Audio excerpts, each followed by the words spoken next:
નમસ્કાર મિત્રો, સ્વાગત છે તમારું મારી ચેનલ પર એક નવા વિડીયોમાં। મિત્રો, જેઠ મહિનામાં ભૂલથી પણ આ 5 કામ નહીં કરતા, નહીં તો લક્ષ્મી માતા તમારાથી રિસાઈ જશે અને તમારા ઘરમાં ઘોર ગરીબી આવશે। જો મિત્રો, જેઠ મહિનો બહુ જ પવિત્ર માનવામાં આવે છે। આ જેઠ મહિનો છે એ તપસ્યા, સેવા અને દાન પુણ્યનો મહિનો ગણવામાં આવે છે। આથી જ જો તમે આ પવિત્ર દિવસોમાં અમુક એવા અશુભ કાર્ય છે કે જેને તમે કરો છો તો મિત્રો તમને ઘોર પાપ લાગી શકે છે। આમાંથી તમારા ઘરમાં નકારાત્મક ઉર્જાનો વાસ થઈ શકે છે, તેમજ અકાળે કોઈનું મૃત્યુ પણ થઈ શકે છે। આથી મિત્રો, આવતા જેઠ મહિનાના દિવસોમાં તમે ભૂલથી પણ આ કાર્ય ન કરતા। સાથે જ મિત્રો, આપણે આજના વિડીયોમાં જાણશું કે તમારે જેઠ મહિનાના પવિત્ર દિવસોમાં એવા કયા શુભ કાર્ય કરવા જોઈએ કે જેનાથી તમારા ઘરમાં સુખ સમૃદ્ધિનો વાસ થઈ શકે, તેમજ તમારા ઘરમાં લક્ષ્મી ખેંચાઈને આવી શકે। તો મિત્રો, જેઠ મહિનાના વિશેની જાણકારી મેળવવા માટે આ વિડીયોને છેલ્લે સુધી જોજો। તો મિત્રો, વિડીયોમાં આગળ વધતા પહેલા જો તમે ઈચ્છતા હોય કે મહાદેવની કૃપા તમારી ઉપર સદા બની રહે તો આ વિડીયોને લાઈક કરી અને કમેન્ટમાં હર હર મહાદેવ જરૂરથી લખી દેજો। મિત્રો, જેઠ મહિનાની શરૂઆત આવનારી 28 મેના રોજ શરૂ થઈ જશે। મિત્રો, આ જેઠ મહિનો છે એ દાન પુણ્ય, તપસ્યા, સેવા અને ધર્મ કાર્ય કરવાનો મહિનો છે। તેમજ મિત્રો, આ જેઠ મહિનામાં સૂર્યના કિરણો સાધકના શરીરને થકાવી દે છે। આથી મિત્રો, આવા સમયમાં જે પણ કોઈ વ્યક્તિ સંયમ રાખે છે, સેવા કરે અને ધર્મ કર્મ કરે છે તો તેને જીવનમાં કોઈ પણ વસ્તુની કમી નથી રહેતી। પણ મિત્રો, આ જેઠ મહિનામાં અમુક કાર્યો જેટલા પણ શુભ છે, એવી જ રીતે અમુક કાર્યો એટલા પણ અશુભ છે કે જે સીધા લક્ષ્મી માતાને રૂષ્ટ કરી દે છે। આથી જ તમારે ભૂલથી પણ આ પ્રકારના કાર્યો આ જેઠ મહિનામાં ન કરવા જોઈએ। અને જો તમે આ ભૂલ કરો છો તો મિત્રો તમને ધનહાનિ થઈ શકે છે। આથી જ મિત્રો, આજના વિડીયોમાં અમે તમને જણાવશું કે જેઠ મહિનાના દિવસોમાં તમારે આ પ્રકારના કાર્યો બિલકુલ જ ન કરવા જોઈએ। જો મિત્રો તમે પણ આ પ્રકારના કાર્ય કરવાથી બચી જશો તો મિત્રો તમે સાક્ષાત લક્ષ્મી માતાનો વાસ તમારા ઘરમાં કરી શકશો।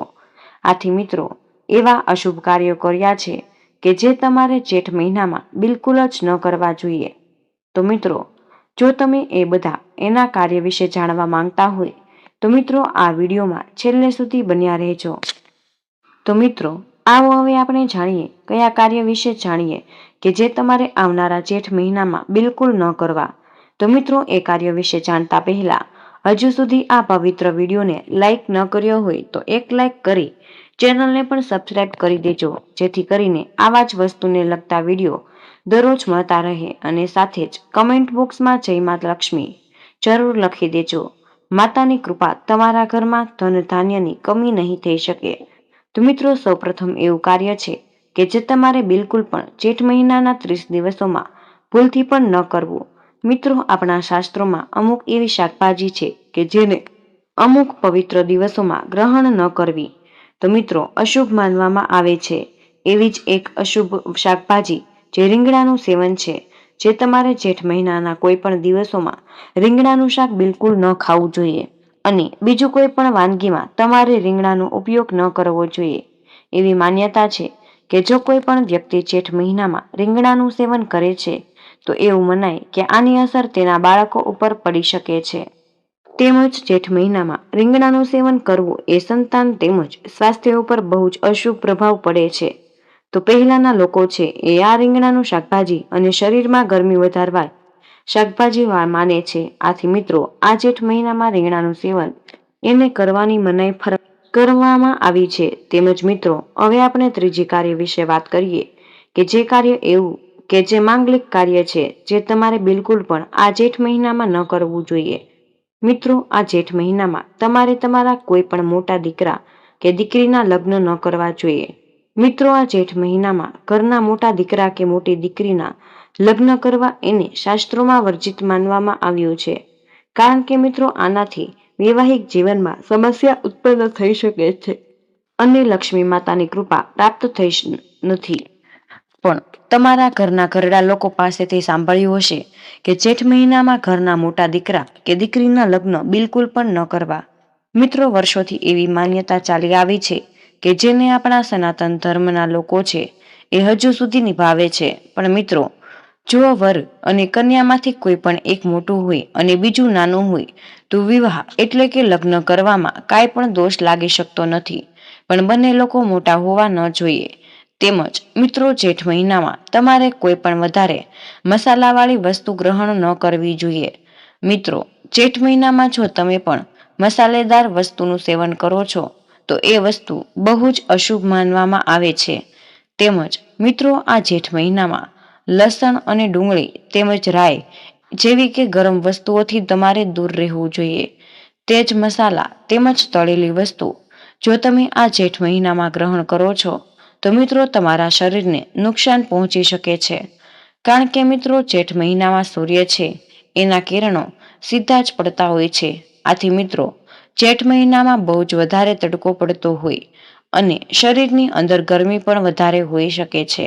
આથી જો તમે ગરમ ખોરાક જ ગ્રહણ કરો છો તો મિત્રો, અને આવા મસાલેદાર વસ્તુઓનું સેવન કરો છો તો તમારા શરીરમાં કોઈ પણ પ્રકારની ખામી આવી શકે છે અને સાથે જ તમે અશુદ્ધ પણ થઈ જાઓ છો. આથી તમારે જેઠ મહિનામાં મસાલેદાર વસ્તુઓનું સેવન ભૂલથી પણ ન કરવું જોઈએ. કારણ કે મિત્રો, જો તમે આવું ખાવાનું મહિનામાં ખાવ છો તો મિત્રો, આ વસ્તુ તમારી આધ્યાત્મિક ઉન્નતિમાં રૂકાવટ લાવી શકે છે. અને મિત્રો, ધાર્મિક દ્રષ્ટિથી પણ આ બધી વસ્તુ વર્જિત માનવામાં આવે છે. કારણ કે આ બધી વસ્તુ શરીરમાં ગરમી અને ક્રોધ બંનેને વધારે છે. તેમજ મિત્રો, ચોથું કાર્ય એવું છે કે જે તમારે જેઠ મહિનામાં બિલકુલ પણ ન કરવું જોઈએ. તો મિત્રો, કોઈ પણ વ્યક્તિ આ જેઠ મહિનાના દિવસોમાં સૂવું ન જોઈએ. મિત્રો, જેઠ મહિનામાં જો તમે દિવસમાં સૂવો છો તો તમારા શરીરમાં બહુ જ આળસ આવી શકે છે કે જેનાથી લક્ષ્મી માતા તમારાથી દૂરી બનાવી લે છે. એટલે કે તમારા ઘરમાંથી જતા રહે છે. તો મિત્રો, ધાર્મિક માન્યતા અનુસાર જેઠ મહિનાના દિવસના સમયમાં જો તમે સૂવો છો તો તમારા શરીરમાં આળસ આવી શકે છે અને તમારા મનમાં નકારાત્મકતા ઘર કરી જાય છે અને સાધકના સત્કર્મોમાં રૂકાવટ આવી શકે છે. તો મિત્રો, લક્ષ્મી માતા છે એ પરિશ્રમ અને જાગૃતતાની દેવી માનવામાં આવે છે. અને મિત્રો, લક્ષ્મી માતા એવા જ ઘરમાં વાસ કરે છે કે જેના લોકો સત્કર્મી અને શુદ્ધ હોય એવા જ ઘરમાં વાસ કરે છે. તેમજ મિત્રો, પાંચમું કાર્ય એવું છે કે જે તમારે આ જેઠ મહિનામાં ભૂલથી પણ ન કરવું જોઈએ. તો મિત્રો, જો જેઠ મહિનામાં તમે કોઈ પણ ગરીબો તેમજ તરસ્યા વ્યક્તિને તરછોડો છો તો મિત્રો, તમને ઘોર પાપ લાગી શકે છે. આથી મિત્રો, તમારે જુઓ, આ જેઠ મહિનામાં કોઈ પણ ગરીબ અથવા તો તરસ્યો વ્યક્તિ તમારી પાસે આવીને પાણી માંગે છે તો મિત્રો, તમારે તેને જલદાન અવશ્ય જ કરવું જોઈએ. મિત્રો, જો તમે આવા જેઠ મહિનાની કાળાઝાળ ગરમીમાં કોઈ પણ જરૂરિયાતમંદ વ્યક્તિને તરસને છીપાવો છો તો મિત્રો, તમને બહુ જ પુણ્યની પ્રાપ્તિ થઈ શકે છે. મિત્રો, આપણા શાસ્ત્રોમાં પહેલેથી જ એવી કહેવત છે કે જો તમે કોઈને પાણી પીવડાવો તો તમને 5 પુણ્યની પ્રાપ્તિ થાય. મિત્રો, આ 5 પુણ્યમાં આધ્યાત્મિક પુણ્ય આવે છે, ધન સંબંધિત પુણ્ય, સુખ સમૃદ્ધિનું પુણ્ય તેમજ તમારી બધા જ કાર્યક્ષેત્રમાં વૃદ્ધિ થઈ શકે. આ કહેવત છે કે એકદમ સાચી છે. તો તમારે આ જેઠ મહિનામાં જરૂરિયાતમંદ વ્યક્તિને અવશ્ય જ જળદાન કરવું. મિત્રો, આ જેઠ મહિનામાં સૂર્યદેવ છે એ પોતાના પ્રકાશથી પૂરી રીતે ફેલાવે છે અને આખી ધરતીને જ તપાવે છે. આથી મિત્રો, આવા સમયમાં એક પાણીનું ટીપું છે એ કોઈ પણ જરૂરિયાતમંદ વ્યક્તિ માટે જીવનદાન બની જાય છે. મિત્રો, આ જેઠ મહિનામાં જલદાન અને સૌથી મોટું ઉત્તમ અને મંગળકારી દાન માનવામાં આવે છે. મિત્રો, એવું માનવામાં આવે છે કે જે કોઈ પણ વ્યક્તિ જેઠ મહિનામાં બીજા લોકોની તરસ છીપાવે તો તેના જીવનમાં ક્યારેય પણ ધન, સુખ અને શાંતિની કમી નથી થઈ શકતી. આવા સમયમાં જો કોઈ તરસ્યો વ્યક્તિ તમારી પાસે પાણી માંગે તો મિત્રો, તમારે અવશ્ય જ પાણી આપવું જોઈએ, તેની તરસ છીપાવવી જોઈએ. જો તમે તેને પાણી આપવાથી ઇનકાર કરો છો તો મિત્રો, તમને ઘોર પાપ પણ લાગી શકે છે. લક્ષ્મી માતા પણ તમારાથી રિસાઈ શકે છે. તો મિત્રો, હવે આપણે છઠ્ઠા એવા અશુભ કાર્ય વિશે વાત કરીએ કે જે તમારે જેઠ મહિનામાં બિલકુલ પણ ન કરવા જોઈએ. તો મિત્રો, જેઠ મહિનાના સમયમાં તમારે ભૂલથી પણ સાંજના સમયે સાવરણીથી વાળવું ન જોઈએ. મિત્રો સાંજના સમયે એટલે કે મિત્રો સંધ્યાકાળમાં લક્ષ્મી માતાનું આગમન આપણા ઘરમાં થતું હોય. આથી જો તમે સંધ્યાકાળમાં જ સાવરણેથી પોતાનો કચરો બહાર કાઢો છો તો મિત્રો તમારા ઘરમાંથી લક્ષ્મી માતા છે એ પણ જતા રહે છે અને સાથે જ તમારા ઘરની વૃદ્ધિ, શુભ, સુખ, સમૃદ્ધિ તેમજ સકારાત્મક ઉર્જા એ પણ બહાર જતી રહે છે. તો મિત્રો સાવરણેથી વાળવાનો શુભ સમય છે એ સૂર્યોદય પહેલાનો છે, અથવા તો જો એવો સમય હોય તો તમારે સૂર્યોદય થાય એના પછી જ સાવરણીથી પોતાના ઘરનો કચરો બહાર કાઢી લેવો જોઈએ. અને જો મિત્રો તમારે વધારે આવશ્યકતા જ હોય તો મિત્રો તમારે જ્યારે પણ દિવસ આથમે એના થોડાક સમય પહેલા જ તમારે સાવરણીથી વાળી લેવું જોઈએ. પણ મિત્રો સૂર્યાસ્ત થયા જાય પછી તમારે ભૂલથી પણ સાવરણીથી પોતાના ઘરમાં વાળવું ન જોઈએ. જો તમે આ ભૂલ કરશો તો મિત્રો તમારા ઘરની લક્ષ્મી છે એ પણ સાથે વળાઈ જશે અને તમારા ઘરમાં નકારાત્મક ઉર્જાનો વાસ થઈ જશે. જેઠ મહિનાના દિવસોમાં તમારે સંધ્યાકાળમાં પોતાના ઘરનો મુખ્ય દ્વાર તેમજ તુલસી માતાના છોડની નીચે દીવો જરૂર પ્રગટાવવો જોઈએ. તેમજ લક્ષ્મી માતાની પૂજા અર્ચના કરવી અને તમારે પોતાના ઘરમાં સકારાત્મક વાતાવરણ બનાવી રાખવું. મિત્રો જેઠ મહિનામાં તમારે વાળ ન ધોવા તેમજ માથામાં તેલ પણ ન લગાવવું. આ જેઠ મહિનામાં ગરમી હોય પોતાની ચરમસીમા ઉપર હોય છે. આથી મિત્રો જો તમે આ સમયમાં પોતાના માથામાં તેલ નાખો છો તો ગરમી વધી શકે છે. આની સાથે જ ધાર્મિક દ્રષ્ટિએ જો વાત કરીએ તો જેઠ મહિનામાં પોતાના શરીર ઉપર તેલ લગાવવું બહુ જ અશુભ મનાય છે. તેમજ મિત્રો તમે વારે વારે પોતાના વાળને ધોવો છો તો મિત્રો તમારા માથાની પ્રાકૃતિક સુંદરતા હોય એ જતી રહે છે અને તમારું શરીર નિર્જલિત થઈ શકે છે. મિત્રો વાળ ધોવા એને શ્રાદ્ધ કર્મ અથવા તો દુઃખદ અવસરથી સાથ જોડાવામાં આવે છે. મિત્રો જેઠ મહિનામાં તમારે આ વસ્તુ કરવી બહુ જ અશુભ માનવામાં આવે છે. ખાસ કરીને એકાદશી અથવા અમાવસ્યા જેવી તિથિ છે જેઠ મહિનામાં આવે ત્યારે તમારે વાળ ધોવા જોઈએ અને તેલ નાખવું જોઈએ. મિત્રો તેલની જગ્યાએ જ તમારે જેઠ મહિનામાં પોતાના માથા ઉપર ચંદનનો લેપ કરવો જોઈએ, જેનાથી તમને ઠંડક પ્રદાન થઈ શકે અને શુભ ફળની પ્રાપ્તિ થાય. તેમજ મિત્રો જેઠ મહિનામાં તમારે કોઈ પણ એવા જળના સ્ત્રોતો હોય કે જેને ગંદુ ન કરવું જોઈએ. મિત્રો નદી, તળાવ, કૂવો અથવા તો નહેર કે જેને શુદ્ધ અને પવિત્ર માનવામાં આવે છે અને જો તમે એને ગંદુ કરો તો મિત્રો તમને બહુ જ પાપ લાગી શકે છે. મિત્રો આ જેઠ મહિનો છે એ સ્નાન, દાન, પુણ્ય કમાવાનો જ નથી પણ મિત્રો પ્રકૃતિની સામે કૃતજ્ઞતા દેખાડવાનો પણ મહિનો માનવામાં આવે છે. તેમજ મિત્રો તમારે જેઠ મહિનામાં દાન કરવાથી પાછળ ન હટવું જોઈએ.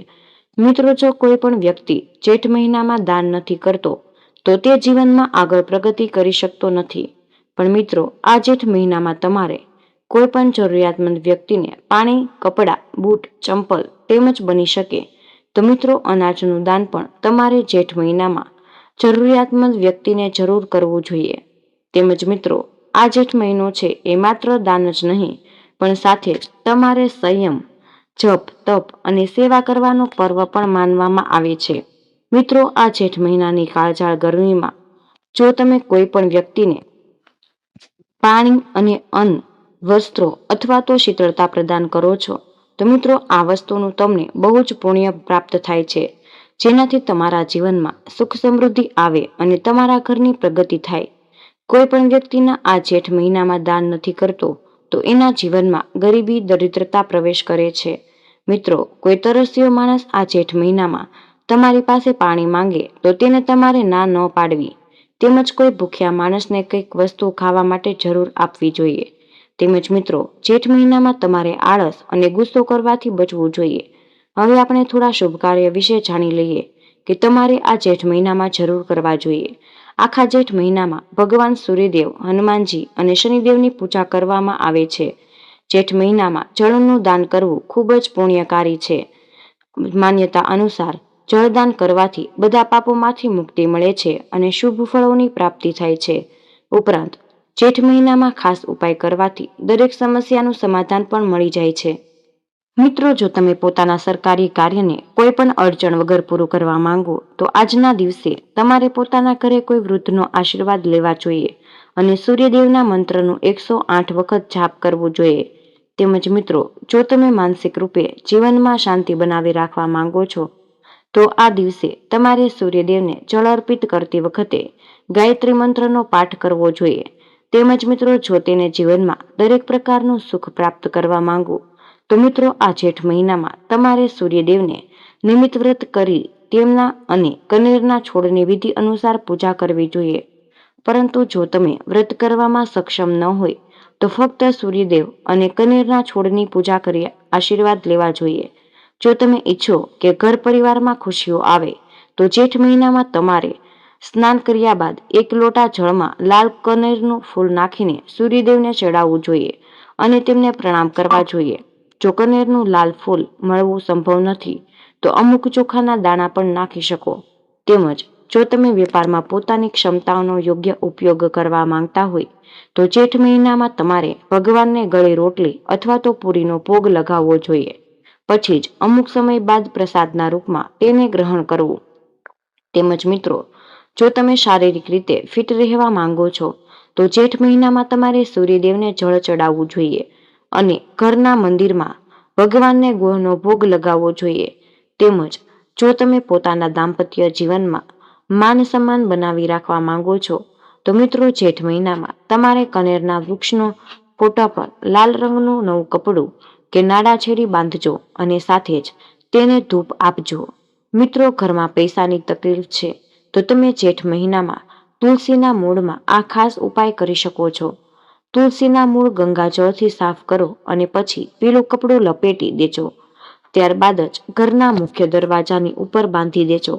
આથી મિત્રો, એવું માનવામાં આવે છે કે આમ કરવાથી ભગવાન વિષ્ણુ અને મા લક્ષ્મી એની કૃપા પ્રાપ્ત થઈ શકે છે અને ધન સાથે જોડાયેલી સમસ્યાનું નિવારણ પણ આવી શકે છે. તેમજ મિત્રો, જો તમે ઈચ્છો કે હંમેશા તમારી તિજોરી પૈસાથી ભરેલી રહે તો તમે જેઠ મહિનામાં દર શુક્રવારે તુલસીના છોડને કાચું દૂધ ચડાવજો. આ સાથે જ લાલ ચુંદડી અર્પિત કરો અને ત્યારબાદ દેશી ઘીનો દીવો પ્રગટાવજો. આ ઉપાય કરવાથી મા લક્ષ્મી પ્રસન્ન થાય છે અને ધનની કમી નથી રહેતી અને મિત્રો, તિજોરી હંમેશા પૈસાથી ભરેલી રહેશે. મિત્રો, આ ખૂબ જ મહત્વપૂર્ણ માહિતી છે એને કમેન્ટ બોક્સમાં જય શ્રી કૃષ્ણ અવશ્ય લખી દેજો. તમને વિનંતી છે કે જો હજુ સુધી વિડીયોને લાઈક ન કર્યો હોય તો વિડીયોને લાઈક કરી અમારી આ ચેનલને સબસ્ક્રાઇબ જરૂર કરી દેજો. રાધે રાધે, જય શ્રી કૃષ્ણ, ધન્યવાદ. વિડીયોને અંત સુધી જોવા બદલ તમારો ખૂબ ખૂબ જ આભાર.